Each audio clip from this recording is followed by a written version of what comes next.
ჩვენი გადაცემის შემდგომი სტუმარი გახლავთ პროფესორი ანალიტიკოსი პოლიტოლოგი ქალბატონი თამარ კიკნაძე. კარგახანია ჩვენთან ეთერში აღარ ყოფილა ქალბატონი თამარი. ყოველთვის საინტერესოა მისი პოზიციის მოსმენა. მოგესალმებით ქალბატონო თამარ. მოგესალმებით.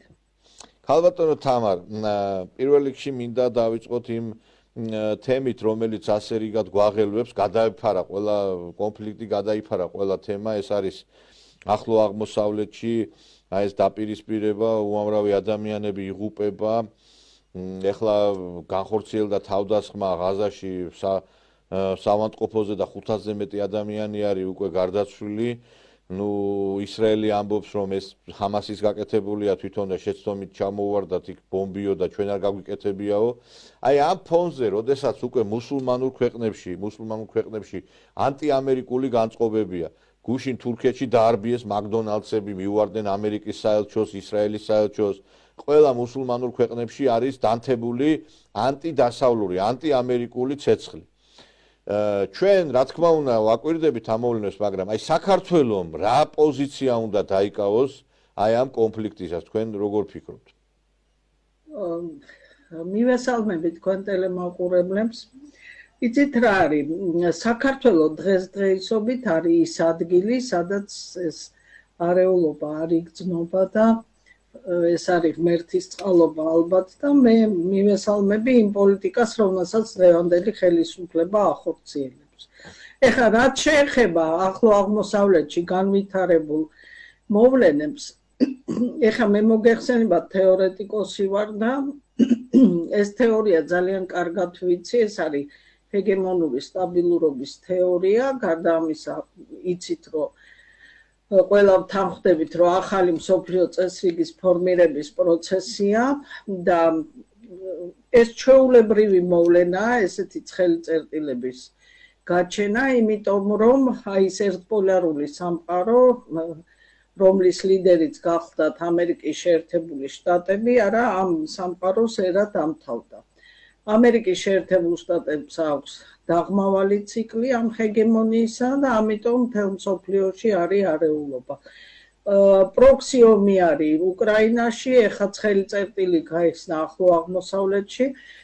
საერთოდ იცით, აი არაერთი გეგმა და რუკა არსებობს და ისევ მინდა აღვნიშნო, რომ აი პოლიტიკური რუქის რეფორმირება არის დაგეგმილი აი ამ ახალი მსოფლიო წესრიგის ფორმირების პროცესში და აი ჩვეულებრივად ეს არის შემადგენელი ნაწილი ამ და შეიძლება ჩვენ კიდევ სხვა ცხელი წერტილებიც ვიხილოთ. აი უყურეთ ჩვენ მე რატო დავსვი კითხვა, ჩვენ რა პოზიცია უნდა დავაფიქსიროთ. რა თქმა უნდა ჩვენ ახლა ომში ვერ ჩავერთვებით და რომელიმე მხარის პოზიციას ვერ დავიკავებთ, მაგრამ აი ეს ჩვენ რო ამბობ დეკლარირებულად რომ ჩვენ პროამერიკული რაღაცა ევროპისკენ მივდივართ, რომ ვაფრიალებთ ამ ევროკავშირის დროშას და ამერიკელებს გარკვეულწილად ყველა სურვილს უსრულებთ. ეს ხო არ გამოიწვევს აქ, აი როგორც ხარს უფრიალებ, ხო იცით ამ წითელ ალამს, ისე ხო არ გამოიწვევს აი იმ გარკვეული ძალების საქართველოს წინააღმდეგ ამოქმედებას, იმიტომ რომ ჩვენ რაღაცა მურმანის ეკალივით ვართ ამ რეგიონში, ეხლა თურქეთში ასე მძვინვარებს, მიუხედავად იმისა, რომ თურქეთი არის ნატოს წევრი ქვეყანა, ძალიან მძვინვარებს ანტიამერიკული განწყობები, ირანში მძვინვარებს, აქეთ არის ჩილო კავკასია, აზერბაიჯანი, ანუ ყველგან დანთებული არის კოცონი ამ წინააღმდეგობის და რაღაცა ხო შეიძლება აქაც ყველა ევროპულ ქვეყანაში გამოსვლები ამერიკის საელჩოს წინააღმდეგ და აი რამდენად არის საფრთხე იმისა, რომ ეს ცეცხლი აქაც გადმოვიდეს, რომ ჩვენ, როდესაც ვამბობთ, რომ ევროპისკენ მივდივართ, ნატოსკენ მივდივართ და ამ დროს ეს ქვეყნები სწორედ ამ ბლოკებს, ამ გაერთიანებებს ებრძვიან. ამის საფრთხე არის რეალურად, თქვენ როგორ ფიქრობთ? იცით რა არის, ეხა რიტორიკაც შეცვლილია, ალბათ ყველა ამჩნევს, რომ შედარებით შერბილებულია, თქვენ აბსოლუტურად სწორად ბრძანეთ, რომ როგორი იქნება ევროკავშირის ბედი, ამერიკაზე უკვე მოგახსენეთ, რომ ეს არის ჰეგემონიის დაღმავალი ციკლი და იმაშიც გეთანხმებით, რომ ალბათ ოფიციალური ესტაბლიშმენტის განცხადებები მოზობილი უნდა იყოს. ეხლა რასაც მე ვამჩნევ ამ ბოლო ხანს, არა ეს რიტორიკა მართლაც შეცვლილია, უფრო მოზომილი განცხადებები კეთდება და ჩემი აზრით, აი სწორედ პრეზიდენტის ის ვოიაჟი და მისი განცხადებები ალბათ თლად არ იყო მოსაწონი ხელისუფლებისათვის, უფრო სწორედ აღმასრულებელი შტოსთვის და საკანონმდებლო შტოსთვის და ალბათ ეს აი მათ შორის დაპირისპირება ალბათ სწორედ ნაწილობრივ ამითაც იყო გამოწვეული და ნუ იხილეთ რომ დღეს აი იმპიჩმენტი არ შედგა, მაგრამ მე მინდა ამჯეროდეს რომ რიტორიკა პრეზიდენტის მხრიდან გარკვეულწილად შეცვლილი იქნება და მისი ქმედებებით. თქვენ ახლა პრეზიდენტი ახსენეთ, მაგაზეც მინდოდა კითხვა დამესვა და თქვენ როგორ ფიქრობთ ახლა ამითი რაც ახლა ჩვენ ვიხილეთ, მოგებული ვინ დარჩა? ოპოზიცია, ეს ომისა და ძალადობის პარტია, ნაცმოძრაობა თუ ხელისუფლება, იმიტომ რომ ფაქტია რომ ვერ განხორციელდა იმპიჩმენტი, მიუხედავად იმისა რომ კი საკონსტიტუციო სასამართლომ დაადგინა კონსტიტუციის დარღვევა, მაგრამ ნუ შედეგი არის ის რომ ეს ხალი კვლავ პრეზიდენტის სავარძელში არის.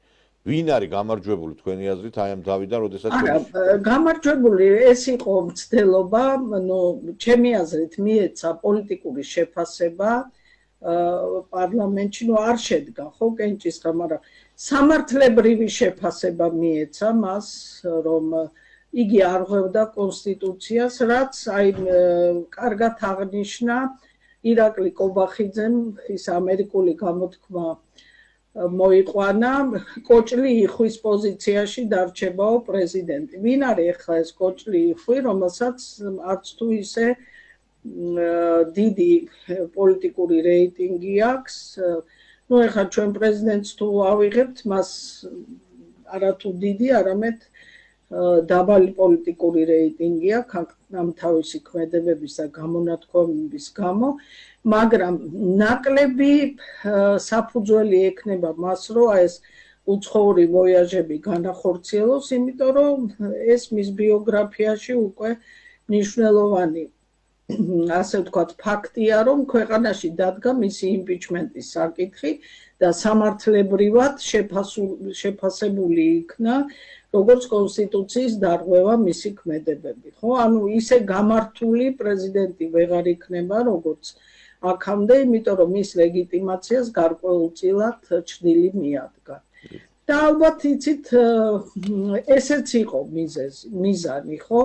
მე მაგალითად იმასაც მივესალმები, რომ მისი იმპიჩმენტი არ შედგა პარლამენტის მიერ, იმიტომ რომ ეს გარკვეულწილად პოლიტიკურ კრიზისს გამოიწვევდა, მაგრამ ეს ალბათ ყველაზე უფრო ოპტიმალური ქმედება იყო, რომ გარკვეულწილად შეეზღუდათ მისი ქმედებები და მას დაემთავრებინა თავისი საპრეზიდენტო ვადა.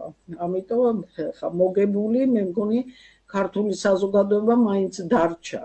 იმიტომ რომ იმპიჩმენტის შემთხვევაში, როგორც გითხარით, გარკვეული რაღაცა შედეგები, დესტაბილიზაციის შედეგები მოყვებოდა ალბათ ამ იმპიჩმენტს. იმედია ოცნება შემდგომში, როდესაც ახალი საპრეზიდენტო კანდიდატის წარდგენის პერიოდი იქნება, რაღაც დასკვნებს გამოიტანს, იმიტომ რომ ჯერ იყო ეს პლასტენინი მოგვახვიეს თავს, მერე ხა ეს ქალბატონი და ანუ რაღაცა ხო რა დავაშავეთ ასეთი რომ ცუცსა და უარეს შორის გვიწევს არჩევანი. და თვითონაც თქვენ სხვათაშორის კობახიძემ ხო თქვა რომ თქვენო იმიტომ მოქცესო ხმაო რომ არ უნდათო ის რომ ნაცები მოსულიყვნენო, მაგრამ იმ ვაშაძესო ცოლი მაინც ყავდაო ის ბალეტის ისა რომ პრიმა ბალერინაო და ანუ არ ვიცი ბოლო პრიმა ბალერინა წარადგინო კანდიდატად ის მაინც გვირჩევნია რაღაცა ის მაინც ვერ დააშავებს იმდენს რამდენიც ამ ქალმა დააშავა თავისი განცხადებები, თავისი აი ამ რიტორიკით და რაღაცა დასკვნებიც უნდა გამოიტანოს ამ ხელისუფლებამ, იმიტომ რომ რატო გვაყენებენ ისეთ მდგომარეობაში, რომ ცუცსა და უარეს შორის უნდა გავაკეთოთ არჩევანი. იცით რა არის, მე ცოტა სხვანაირად უყურებ მაგ საკითხს. მაგალითად, ამ ბოლო დროს, როდესაც მე ვლაპარაკობ, რომ შეცვლილი არის ეს პოლიტიკური რიტორიკა, არა ხელისუფლების მხრიდან. ისინი განუხრელად აფიქსირებენ ეროვნულ ინტერესებს, ხო? და ლაპარაკობენ ამ ეროვნულ ინტერესებზე. და ახორციელებენ კიდევაც. იმ პერიოდში, როდესაც პრეზიდენტი იქნა არჩეული, მე ამაში ფაქტს ვერ დავადასტურებ, იმიტომ რომ არ მონაწილეობდი ამ პროცესში, მაგრამ ესეთი საბეჭდილება მრჩება, რომ ეს იყო კონსენსუსური ფიგურა, რომელზეც შეთანხმდნენ გარკვეული ცენტრები, მსოფლიოსი, რომელსაც გავლენა აქვს საქართველოში და მე არ ამგონია, რომ ეს მთლად ოცნების კანდიდატი იყო, ეს იყო გარედან მოხვეული კანდიდატი და უბრალოდ ოცნებამ ყველაფერი გააკეთა იმისთვის, რომ ის არჩეულიყო პრეზიდენტად, მაგრამ ეხლა ბევრი ჩვენთაგანი, ვინც თვალს ადევნებდა მის გამონათქვამებს, მის მოღვაწეობას არა, გამოთქვამდნენ იმის შესახებ, რომ ის არ არის მთლად პროგნოზირებადი ფიგურა და როგორ მოიქცეოდა, მაშინაც იყო ამაზე გამოთქმული გარკვეული მოსაზრებები. და ეს მოსაზრებები გამართლდა, იმიტომ რომ იგი ხშირად ამ მოდელში, ხო, საპარლამენტო მოდელში, პრეზიდენტს შეიძლება ნაკლები დატვირთვა აქვს როგორც პოლიტიკურ ფიგურას, მაგრამ მას ძალიან დიდი დატვირთვა აქვს იმ თვალსაზრისით, რომ ეს არის სიტუაციის განმუხტავი და სტაბილიზაციის და პოლიტიკური სისტემით გამართულად მუშაობის გარანტი რაღაცნაირად. როდესაც ხელისუფლების შტოებს შორის რაღაცა წინააღმდეგობა წარმოიშვება, ასეთ მოდელში პრეზიდენტი თამაშობს ძალიან პოზიტიურ როლს, მაგრამ ამ შემთხვევაში ჩვენ საპირისპიროდ ქონდა საქმე, იმიტომ რომ პრეზიდენტი თავისი გამონათქვამებით ხშირად თვითონ ქმნიდა ამ პოლიტიკურ კრიზისებს, ხო? და აი ეს დაპირისპირებაც, რომელიც დღეს არის, რა თქმა უნდა, არ არის ესეც საშიშ დროს, როდესაც ჩვენ გარშემორტყმული ვართ აი ამ ცეცხლის ალით, არა, მთავარი არის სიმშვიდე, ესე იგი სტაბილური გარემო ქვეყანაში და აი ამ შემთხვევაში ეს ამ სტაბილურობის და სიმშვიდის გარანტი ნამდვილად არ არის, რაც ძალიან სამწუხაროა. ეხლა აი უკვე დაიწყო ლაპარაკი იმის შესახებ, რომ საერთოდ რა საჭიროა ეს პრეზიდენტის ინსტიტუტი, გავაუქმოთ, შევცვალოთ კონსტიტუცია. აი მე კი ვფიქრობ ერთ რამეს, თქვენ გამოცდილი პოლიტიკოსი ბრძანდებით და წესი თქვენაერი პოლიტიკოსი არა ვარ, მაგრამ პოლიტოლოგი ვარ. პოლიტოლოგი რო ბრძანდებით, უკვე პოლიტიკოსიც ხართ, იმიტომ რომ პოლიტიკურ პროცესებზე საუბარდა. ეხლა თქვენაერი ადამიანები არ მინდა ეხლა ეს რაღაცა მათ მიიღოთ, მაგრამ თქვენაერი ადამიანები უნდა იჯდნენ პარლამენტში, იმიტომ რომ ზუსტად პოლიტოლოგები, ექსპერტები უნდა იჯდნენ პარლამენტში. აბა ეხლა დეველოპერებმა და სიტყვაზე ბაზრობის დირექტორებმა და რაღაცა სხვადასხვა სახელოვნებო წრეების ყველას პატივს ავცემ, მაგრამ პოლიტიკა არ იციან და მე რას ვლაპარაკობ, ხო არ დადგა დრო, რომ საქართველოში იყოს ძლიერი საპრეზიდენტო მმართველობა. აი, ეხლა ფაქტი აგე, რომ ალიევმა მიაღწია იმას იმ წარმატებებს, იმიტომ რომ იქ არის ძლიერი საპრეზიდენტო მმართველობა. იგივე რუსეთში მაგალითად, იგივე სხვა ქვეყნებში ჩვენ ეხლა კი ამ დემოკრატიის გარკვეულ ეხლა პარლამენტიდან შეიძლება შედეგის მიღწევა, მაგრამ ფაქტობრივად მე მგონი რომ ამ სისტემამ არ გაამართლა და აი თქვენ როგორ ფიქრობ, ხო არა დარჩა დადგა დრო, რომ ძლიერი საპრეზიდენტო მმართველობა იყოს და აი აქ ამ კუთხით გადაიდგას ნაბიჯები.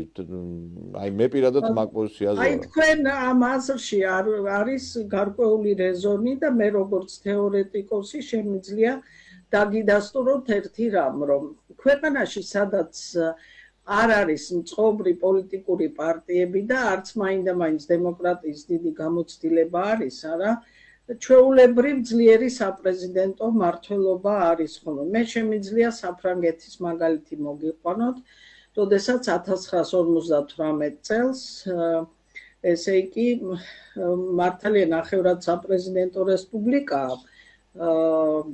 ესე იგი საფრანგეთი, მაგრამ ყოველთვის დეგოლს ბრალს დებდნენ, რომ ეს იყო ავტორიტარული ტიპის მმართველობა, ხო? გარდამავალ პერიოდში, როდესაც გარკვეული არაპოპულარული რაღაც ნაბიჯების გადადგმა არის საჭირო, ნამდვილად არის მაღალი რეიტინგის მქონე ადამიანი, რომელსაც არა მარტო ფორმალური, არამედ მორალური უფლებაც აქვს, რომ აი მოიქცეს ისე, როგორც არის ქვეყნისთვის სასარგებლო. იმიტომ რომ ის დემოკრატიული პროცესები, რომლებზეც აპელირებენ და რომელიც არის თავსმოხვეული დღეს საქართველოსთვის, ხშირ შემთხვევაში არის დესტაბილიზაციის წყარო.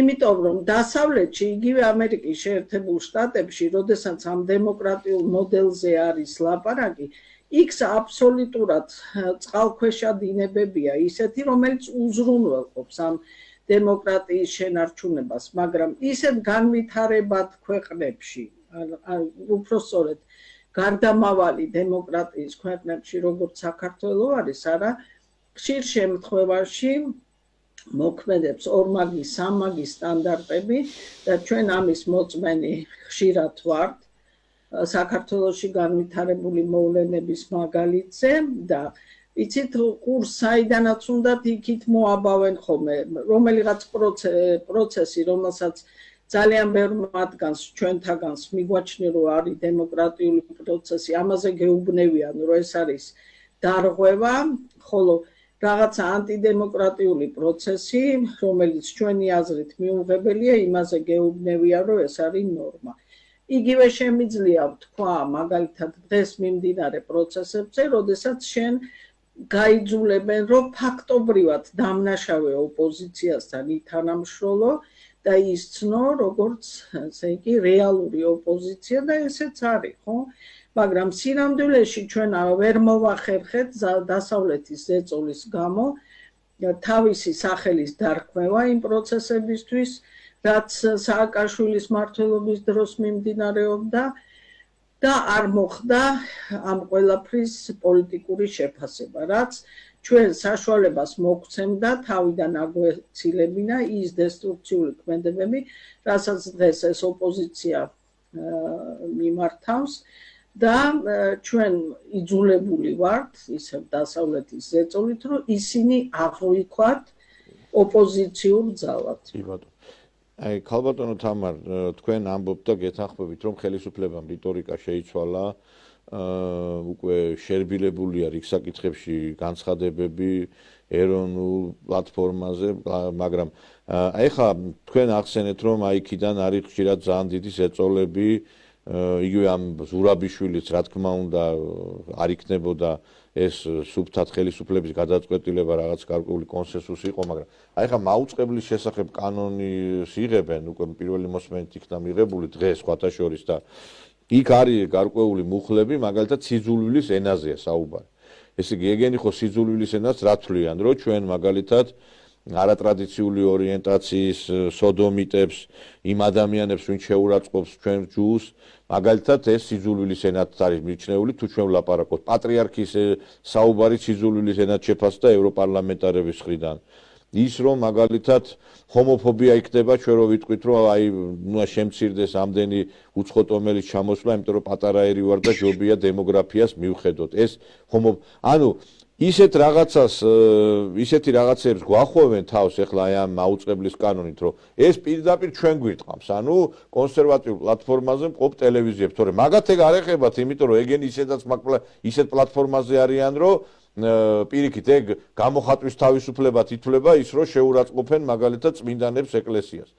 და ხო არ დადგათ რომ ახლა არაფრის მომცემი კანდიდატის სტატუსის გამო ჩვენი ეროვნული ინტერესები შევღავთ. ეს კარგია განცხადებები ეროვნული გარკვეული წიაღისეულები. მოქმედებებიც მინდა გითხრათ. ხო, აი ხა თქვენი განცხადება მე მოვისმინე ერთ-ერთ სააგენტოზე და თქვენ თქვით, რა თქვინა ჩვენ ეგეთი კანდიდატის სტატუსი, თუ ჩვენი ეროვნული ინტერესები შეიბღალა. ასეთი მსგავსი რაღაც პათოსის განცხადება იყო, ეხლა ზუსტად არ ვიცი, მაგრამ დაახლოებით ამ და ხო, ანუ ჩვენ ეხლა თუ კი ეხლა ტელევიზიით ეხლა მე აქ ვერ გამოვალ და ვერ ვილაპარაკებ იმაზე რომ ეს სოდომია ცუდია თუ სასულიერო პირს ვერ ჩავრთავ თუ მაგალითად აი ვიშედაც შეზღუდულები არიან უკვე ეს ქადაგებებში აი მაშინ და თან ეს არაფრის მომცემი კანდიდატის სტატუსი ხო რომელიც არაფერს არ გვაძლევს მე თუ მკითხა უფრო მეტი საფრთხე არის კიდე ეგ კანდიდატის სტატუსი თუ გავითვალისწინებ რაც ხდება მსოფლიოში აი ხო არ ღირს რომ რაღაცეებში უკვე ჩვენ აი ეს ეროვნულობა, კონსერვატორობა უკვე აი ამ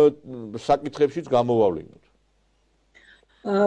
ჩემ და სამწუხაროდ მე ვიცი რომ ეს კანონი არის ინიცირებული, მაგრამ არ ვიცი ვის მიერ არის ინიცირებული და თვითონ თქვენს ტექსტი ხელისუფლებამ რომ მივიღოთ კანდიდატის სტატუსი, ამიტომ გთხოვენო ამასო, ჩვენო არაფერში კი არ გვარგიაო, მაგრამ ითხოვენო ამასო, ესე ითქვა.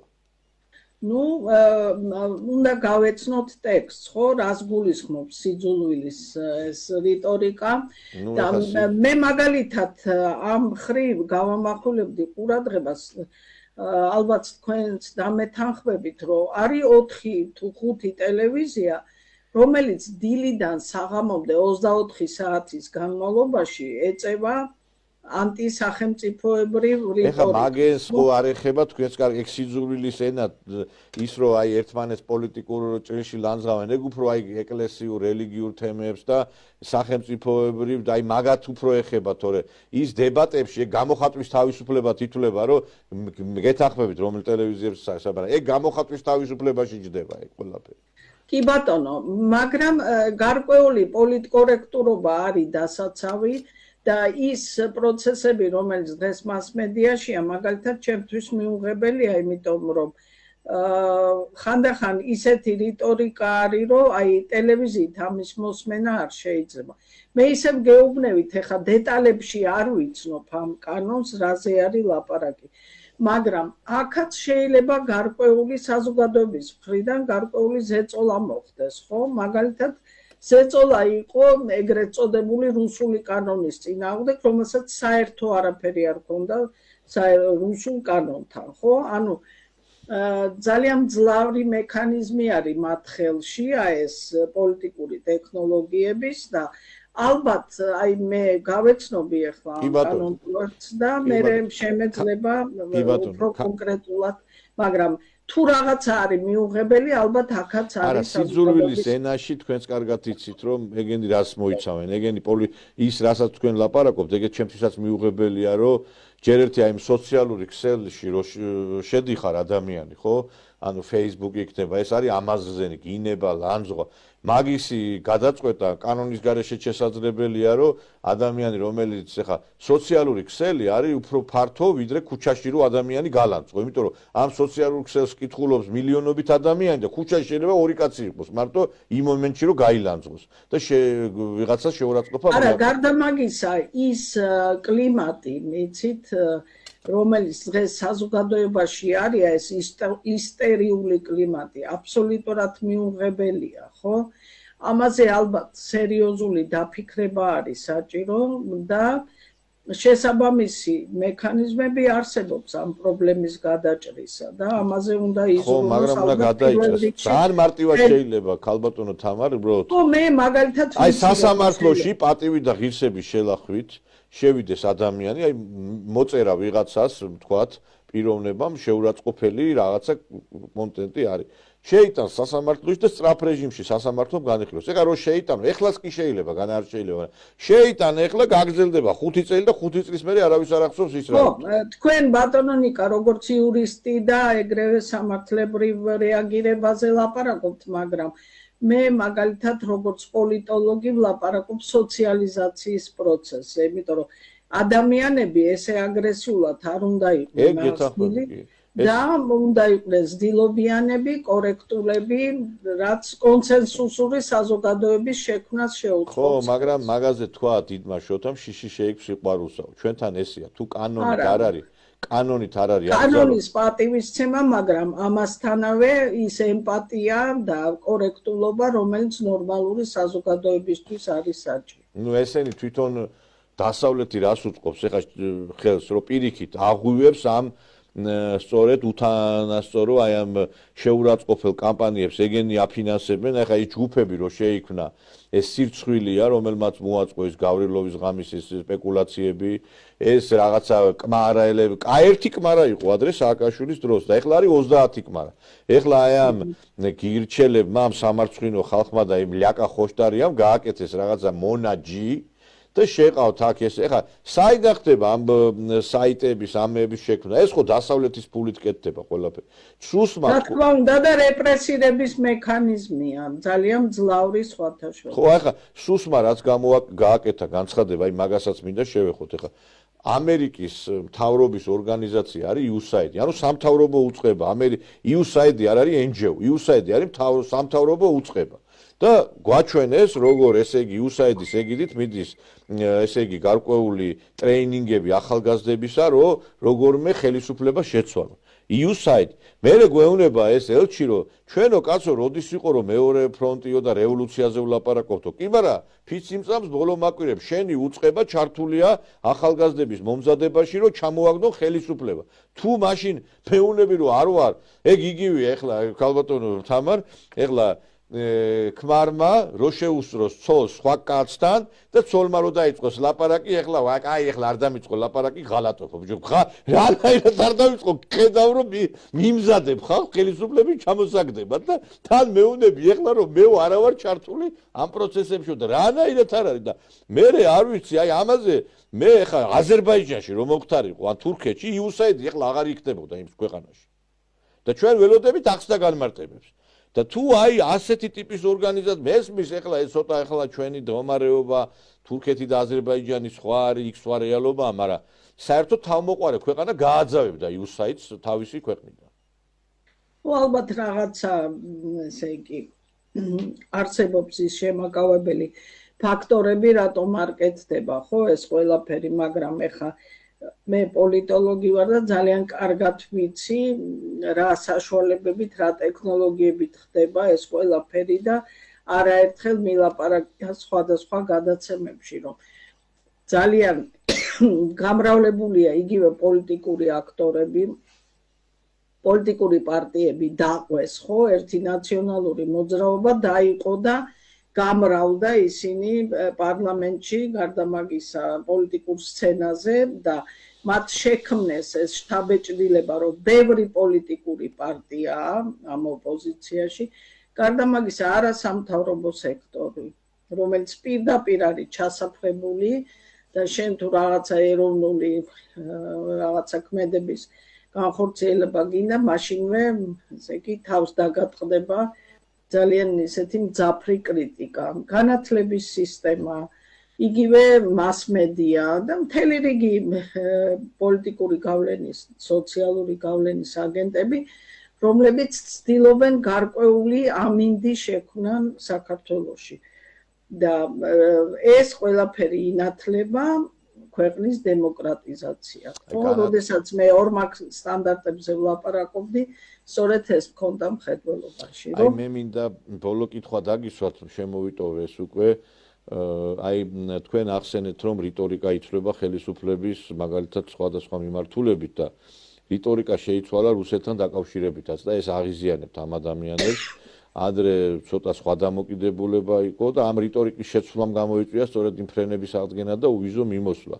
სხვანაირად ეს შეუძლებელი იქნებოდა, მაგრამ აი ხა პუტინი ჩავიდა ჩინეთში და ჩვენ ვნახეთ ორბანი, რომელიც ახლა კახეთში იყო ჩამოსული, შეხვდა ღარიბაშვილს, ეხლა ჩავიდა შეხვდა პუტინს ორბანი და თან როგორი ეპიტეტებით შეამკორო, ჩვენო ყოველთვის ვცდილობთ რომ თქვენთან ურთიერთობების გაღრმავებას, რომ ეს ორბანი არის სწორედ იმ ნატოს და ევროკავშირის წევრი ქვეყანა. ეხლა არ ვიცი, ეს პუტინის აგენტია სი ძინპინი, ჩინეთის პრეზიდენტი, ბელორუსიის ლიდერი პუტინის აგენტია, თურქეთის პრეზიდენტი, აზერბაიჯანი, ყველა ხვდება ჩვენს გარდა.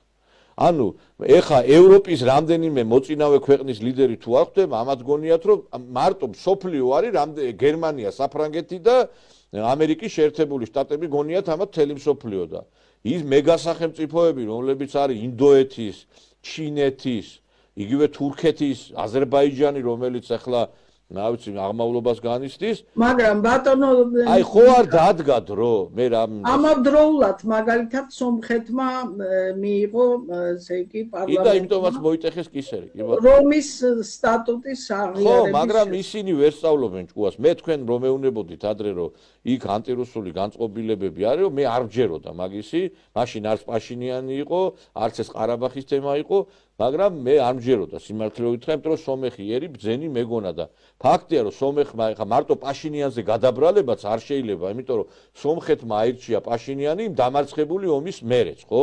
ეს ხო ფაქტია. იმიტომ რომ ამათმა ტვინი გამოურეცხეს და ინიექცია შეუყვანეს ხალხს. და აი მე რაზე ვლაპარაკობ? ხო არ დადგა დრო, რომ ჩვენმა ხელისუფლებამ დაიწყოს აქტიური უკვე აი საუბარი რუსეთთან, იმიტომ რომ მე ხვალდაზე გვიანი ხო არ იქნება ეს. ამას ვლაპარაკობ 20 წელია უკვე. და იცით რა არის? კი, კარგია ხა სხვადასხვა სფეროებში კომუნიკაციები არსებობს, რა თქმა უნდა, მაგრამ ჩვენ ვლაპარაკობთ იმ პირისპირ შეხვედრებზე, ხა როდემდე შეიძლება ამერიკელები შიშით ღარიბაშვილი არ ჩავიდეს მოსკოვში, ან სიტყვაზე მოსკოვში თუ არ ჩავა, იქ სადღაც სხვაგან შეხვდეს მას, იმიტომ რომ ხვალ ხო დამთავრდება ეს უკრაინა-რუსეთის დაპირისპირება უკვე ძალიან ახლოს არის და მერე გვიანი არ იქნება ქალბატონო თამარ, ანუ რას ვიძახ, იცით რომ ეხლა ბიზინა ივანიშვილი რომ მოვიდა ხელისუფლებაში, თქვა რომ ჩვენ ტერიტორიულ მთლიანობას შეიძლება აღვადგინოთ იმ შემთხვევაში, თუ თანხმედრა მოხდება ჩვენი და რუსების პოზიციები და ჩვენ ფაქტობრივად ძალიან ბევრ სიტუაციაში გვაქვს თანხმედრა რუსებთან. ძალიან ბევრ სიტუაციებში და არ დადგა ეს დრო რომ აი ჩვენ უკვე შეხვედრები გქონდეს, პირველი პირების შეხვედრები იყოს, იმიტომ რომ ალიევის მაგალითი ხო აგერ სახეზეა, რომ სომხეთის, ანუ ყარაბაღის ომში ჩარეული იყო რუსეთის სომხების სასარგებლოდ და დაკარგა ყარაბაღი აზერბაიჯანმა და შემდგომ მათ ის კი არ დაიწყეს პუტინ რაღაცა ლო და რაღაცეები, არამედ დაიწყეს აქტიური მოქმედებები რუსეთისკენ. რუსული ენის გარკვეულწილად უმაღლეს დონეზე აყვანეს და იმ მეხრიმ ამალიევა დაჯილდოებულია კიდევ მაგის უმაღლესი ჯილდოთი და ანუ იყიდეს ის ექსპერტები, ფული დახარჯეს რუსეთში. ანუ ჩვენ ან უნდა ავირჩიოთ ალიევის გზა, რომელმაც გააერთიანა აზერბაიჯანი, ან უნდა ავირჩიოთ ამ პაშინიანის გზა, რომელმაც დაამხო მთელი სომხეთი. მე ესე მიმაჩნია და სხვა გზა არ არსებობს და აი ხვალდაზე აი თქვენ როგორ ფიქრობთ მე ხშირად მომისმენთ ჯერ ადრეა მოიცა და ნუ გაუსწრებთ მოვლენე მაგრამ აი ეს რიტორიკა მოდი დაველოდოთ და ისა ხო არ იქნება გვიანი არა მე პოლიტიკაში ყველაფერს თავისი დრო აქვს ალბათ მაგის დროც დადგება ეხლა თქვენ თუ მიაქცევთ ყურადღებას ყველაზე გამწვავებული ურთიერთობები ქონდა საქართველოს და რუსეთს, ხო? ამაში გარკვეული აზრი იყო ჩადებული, იმიტომ რომ ეს სიმბიოზი ამ ორი ქვეყნის ერთმანეთთან კარგი ურთიერთობებისა და შემთხვევითი არ არის, რომ მიხეილ სააკაშვილმა მიზანმიმართულად გაწყვიტა დიპლომატიური ურთიერთობები იმის გამო, რომ ამაში ძალიან დიდი ფული ჩაიდო, ხო? ამიტომ ამ ურთიერთობების აღდგენა მე ყოველთვის მაგას ვამბობდი ხა საერთაშორისო ურთიერთობების სპეციალისტი ვარ და მოლაპარაკებებს ალტერნატივა არ აქვს მით უმეტეს როდესაც ასეთი დისპროპორციაა ხო ამხელა რუსეთი და ამხელა საქართველო და ჩვენ ამ 30 წლის განმავლობაში ძალიან კარგად ვიხილეთ ის რომ არავის იმედად არ შეიძლება იყო ხო აი პოლიტოლოგიაში არა ეგრეთ წოდებული თვითკმარობის კონცეფცია. ხო, შენ ყოველთვის უნდა იფიქრო შენ ინტერესებზე და არავის იმედზე არ უნდა იყო. ნუ ალბათ ამისი დროც დადგება, თავარია რომ დაცული იყოს ეს ბიბლიური ჭეშმარიტება, რომ ყველაფერს თავისი მე გვიანი არ იყოს უბრალოდ მე გაშლის უფრაზე არა მგონია, იმიტომ რომ ეხლა და რა გვიშლის ხელს ეხლავე რომ დავიწყოთ ურთიერთობები რუსეთთან. ნუ არ არის დიპლომატიური ურთიერთობები, ორი ესე იგი რეგიონი ოკუპირებულია, ხო, მაგრამ ხოდესღაც გარდა ამისა, იცით, არ ხდება ესე გარკვეული მოსამზადებელი სამუშაოებია, თუ სერიოზულად მიუდგებით ამ ურთიერთობებს, ხო? უნდა შეხვდნენ სხვა ადამიანები, რომლებიც მოამზადებენ ამ შეხვედრას და ალბათ მაგისი დროც დადგება, როდესაც იქნება შესაბამისი პოლიტიკური მოდის რუსეთიდან უამრავი რომ ჩვენ ეს დავიწყოთ. ეხლა ლავროვმა თქვა რომ ოსებმა, აფხაზებმა და ქართველებმა ერთად უნდა ააშენონ სახელმწიფო. ჩვენ შევუწყობთ ხელსო. კი ბატონო, მესიჯები. აი ხა მაგალითად სტავროპოლის სახელმწიფო უნივერსიტეტი მე-10 რაუნდს ატარებს შეხვედრის გეორგიევსკის ტრაქტატთან დაკავშირებით ქართულ სპეციალისტებს ეძახის. აგერ ეხლა კალაშნიკოვმა გააკეთა განცხადება დღეს, რომ ძალიან კარგია, რომ პრეზიდენტის იმპიჩმენტთან დაკავშირებით ესეთი გადაწყვეტილება მიიღეს. ოსების და აფხაზების ლიდერებიც რომ ამბობენ იმის შესახებ, რომ საქართველოს ხელისუფლება კონსტრუქციულად ანუ არ ვიცი ეხლა ამ მეტი რაღაც საფუძველი უნდა იყოს, ვერ ხვდები.